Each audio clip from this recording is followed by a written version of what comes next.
মতলব উত্তরে দক্ষিণ টর্কি একাদশ ক্লাবের উদ্যোগে ফুটবল টুর্নামেন্ট অনুষ্ঠিত। চাঁদপুরে মতলব উত্তর উপজেলা দক্ষিণ টর্কি একাদশ ক্লাবের উদ্যোগে সপ্তম ফুটবল টুর্নামেন্ট অনুষ্ঠিত হয়েছে। শুক্রবার বিকেলে টর্কি মাদ্রাসা মাঠে টুর্নামেন্টের ফাইনাল খেলা ও পুরস্কার বিতরণ অনুষ্ঠিত হয়। অনুষ্ঠানে প্রধান অতিথি হিসেবে বক্তব্য রাখেন ও খেলা উদ্বোধন করেন কেন্দ্রীয় যুবদলের কার্যনির্বাহী কমিটির সাবেক যুগ্ম সাধারণ সম্পাদক জিয়াউর রহমান জিয়া।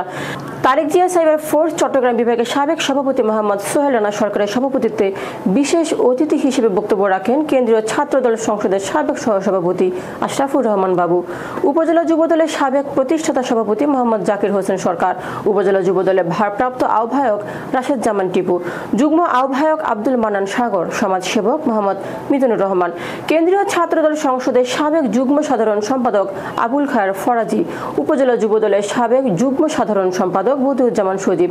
প্রধান অতিথির বক্তব্যে জিয়াউর রহমান জিয়া বলেন, দীর্ঘ 17 বছর পর এ ধরনের একটি আয়োজন দেখলাম। এতে করে এলাকার যুব সমাজ উৎসব আনন্দে মেতে উঠতে পেরেছে। এ ধরনের খেলাধুলা আয়োজন করলে যুব সমাজ খারাপ আড্ডা থেকে দূরে থাকে। তাই আমি আশা করি আগামী দিনে এসব খেলাধুলার আয়োজন অব্যাহত থাকবে।